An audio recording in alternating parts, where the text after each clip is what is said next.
Akkam jirtan isin hundinuu baga foddaa kanaan wal agarre. Dr. Taana Dr. Milkeessaan dhugatti waan ajaa'ibaatu hojjechaa jirtanii. I'm proud of you waan guddaa dalaguu jirtanii tuuta kana mara waliif fiddanii waan uummanni keenya hawwuu fi waan qabsoon kun gaafatu taasisaa waan jirtaniif galata guddaa qabdanii.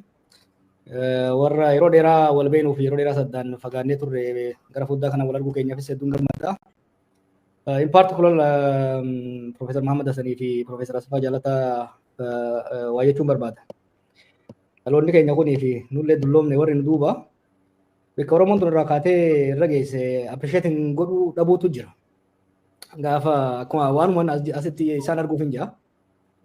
Hayyoonni irra foddaa kana guutanii kana duubaan hedduu kumaataman jiran kun gaafa hin jirretti gaafa waa'ee Oromoo dubbachuu fi waa'ee Oromoo barreessuu qaanii turetti yakka turetti xiqqaatu ta'ee mul'atutti hayyoonni kun lamaanii fi warri biraa kacarraa biyya lixaa dhaquu carraa argatan waa'ee Oromoo barreessuudhaan waldaa qorannoo Oromoo barreessuudhaan isaan jalaan warri dhufne kun dhugatti mansalaala nu ta'anii jechuudha. It's very important to recognize where we came from and those who paved the way for us. Kanaaf I just want to say thank you on behalf of my generation. Isin lamaan dabalatee hayyoonni kun ijoollummaarraa kaaftanii hojii keessaniin producing knowledge. Uummata akka keenyaa ka odoo seenaa qabu seenaan isaa irraanfatame, ka osoo haqa qabu hanni isaa awwaalame, bara qaanii ta'e san keessatti hojjettanii asiin nu ga'uu keessaniif hedduu galatooma. Ammallee umrii fayyaa guutuu wajjin umriin keessan haa dheeratu. Warra akka Dr. Taanaa fi akademik paazii irra deemtan immoo abboota keenya kana caalaa gara fuulduraa akka hojjettan abdiin qaba.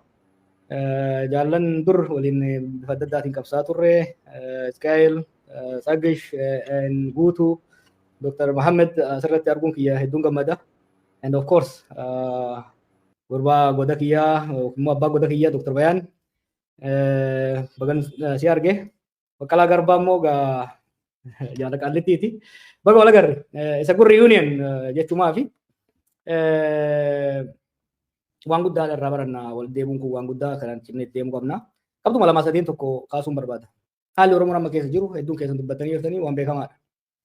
Oromoon miidhaa gabalamaaf saaxilamee jira yeroo ammaatti. Gama tokkoon kallattiidhaan ajjeefama, kallattiidhaan saamama, kallattiidhaan beelaan miidhama.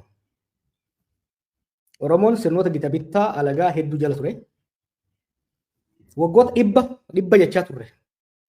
Waggoota dhibba bara gabrummaa jechaa turre san keessatti namni keenya du'e walii yoo ida'ame kan waggoota torban kanaa hin ga'u. This is not an exaggeration. This is statistical fact. Uummanni keenya sirna abbaa lafaa sirna fiudaalaa Haile Sillaasee irratti fincileetti qabsootti seenee saamichi sirna Haile Sillaasee jalatti godhame kan amma godhamaa jiruun walgituu hin danda'u. This is a statement of fact. Kallattiidhaan miidhaa, ajjeechaa, hidhaa, salphachuu akkaan argin jala seene gama diinagdeetiin materiaalii illee ogaa fudhanne saamamuu wanti amma biyya san keessatti by the way Oromiyaan addatti kan miidhaaf saaxilamte akka bara kanaan jiru. Gosa gibira dabalatee gosa saamichaa qonnaan bulaan kun kan milishaa, kan poolisii, kan paartii, kan gunaa buusaa gonofaa, kan bulchiinsaa, kan waajjira dhaabaa jedhanii irraa saaman naannoo biraa keessa jiru Oromiyaa malee. Yoon tarreesse namni guyyaa adii mana hidhaatii fuudhamee gabayaa keessatti kan rashkanamu namni Itoophiyaa keessa bakka adda addaatti ajjeefamaa jira. Gaafiin hin jiru. Guyyaa adii ilmi namaa odoo u'uu jedhu haadha duratti akka sargiititti kan rashkanamu Oromiyaa keessa qofa Itoophiyaa keessatti warra. This is the special privilege accorded to Oromos today. Kuni waan miti namni jedhu I'm happy evidenceidhaan mormuudha jechuudha. So miidhaa gama lama hoggaan jedhu gara tokkoon miidhaa takkaa irra hin gahin kallattiidhaan murna Oromoo keessaa bahee gateettii Oromoo irratti taa'ee aangoo qabate kanaan miidhaan takkaa saba kanarra gahee hin beekne gahaa jiru. Miidhaa lammataatiin immoo jira. Oromoo jala daawwachuudhaan mootummaa Oromooti jechuudhaan saboota hunda ciniinee diinumtu godheera. Warra Tigraayin wal fixee, warra Amaaraatti wal fixaa jira. Somaaliidhaan walitti bu'ee jira, Eertiraadhaan walitti bu'ee jira. Uummattoota kibbaa hoo kan nu wajjin cunqurfamaa ture yeroo dheeraadhaaf. Hattuuf waslaattaa isaan keessaa baate guuree aangorra kaa'ee saamsisaa ajjechiisaa salphisaa jira jechuudha.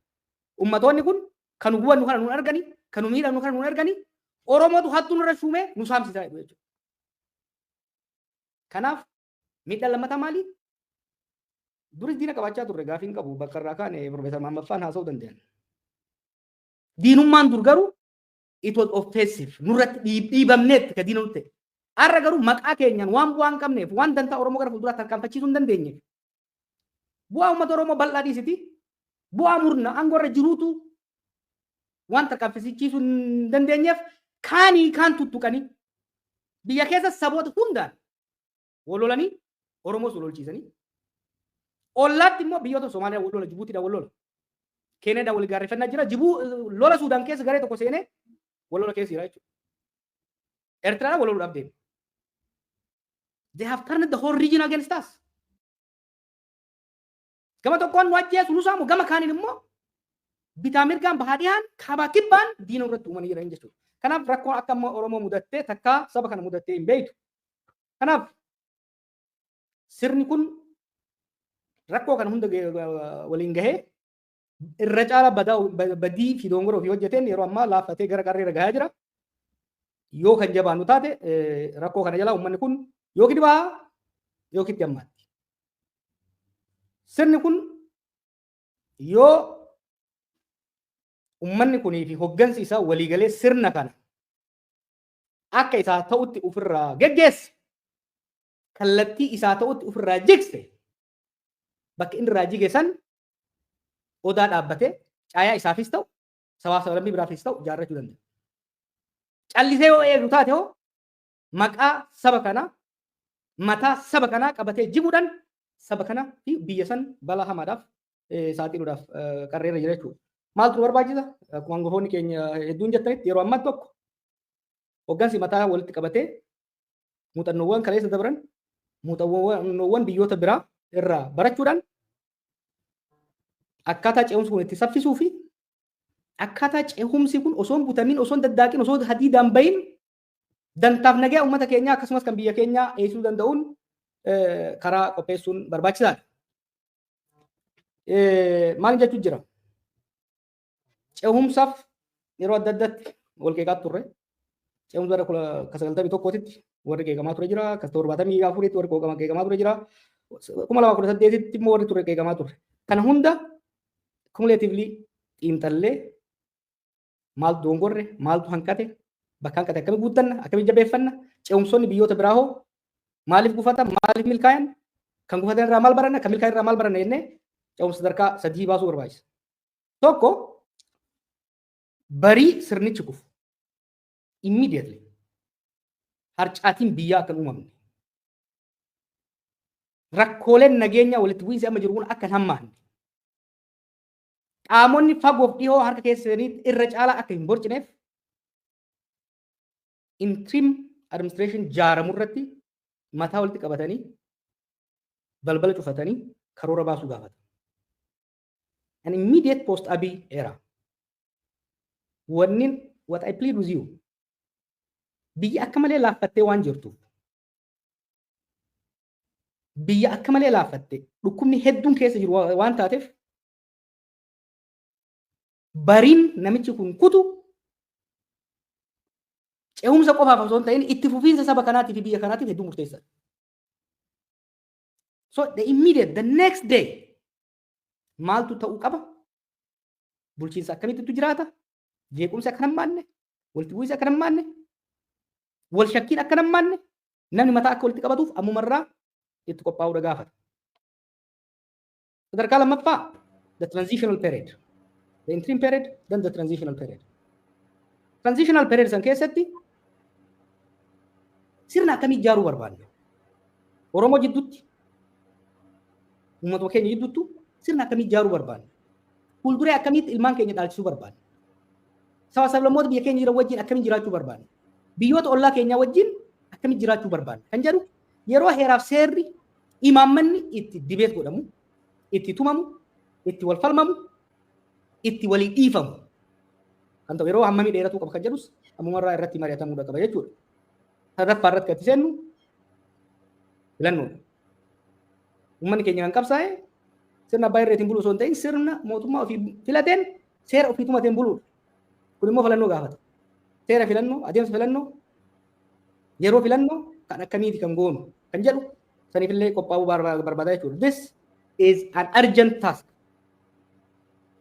An urgent task.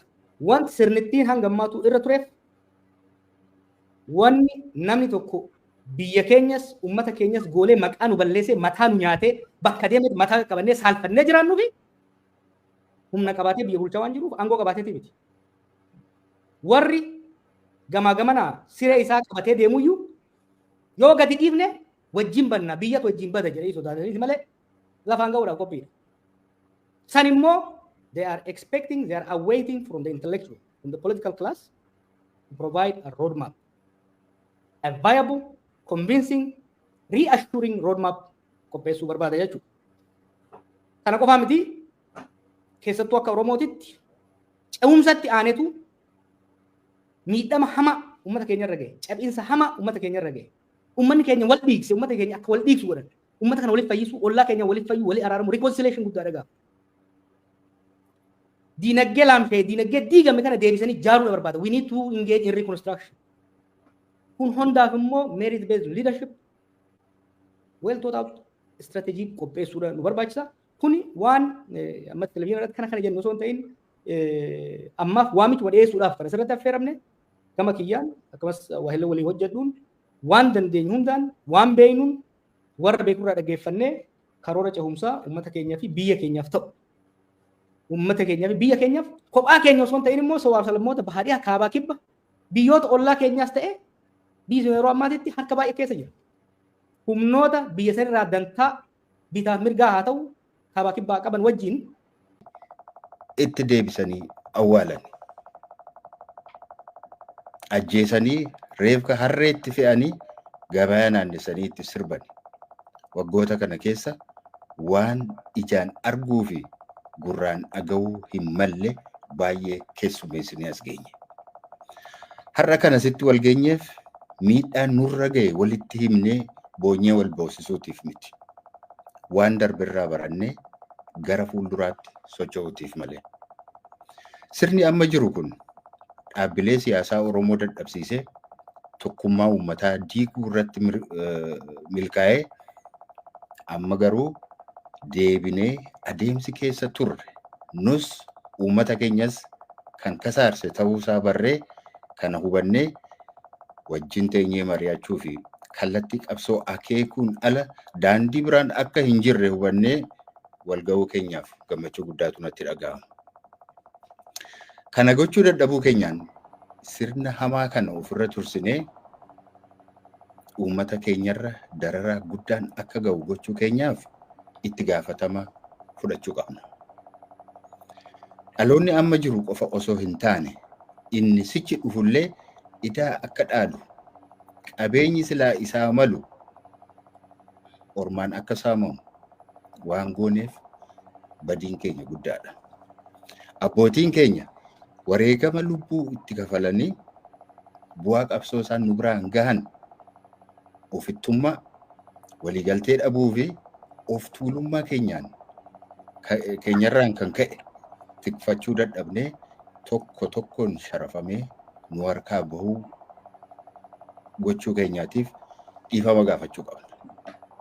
Maan booda isa darbe qulqulfachuu osoo hin taane tokkummaa keenya cimsannee sirna uummata keenya dararaa jiru kana ofirraa kaasuun dirqamaa fi itti gaafatama keenya ta'uusaa beekuu qabna. Qabsaa'onni fi beektonni Oromoo tokkummaa walgeettii kanaatiin har'a mirkanaa'e tokkummaa keenya cimsannee daran itichannee uummattoota cunqurfamoo biroo waliinis hariiroo keenya tolfannee qabsoo isa xumuraa gaggeessuuf waadaa walii seennee bahuu qabna jedheetiin amana. Galatooma.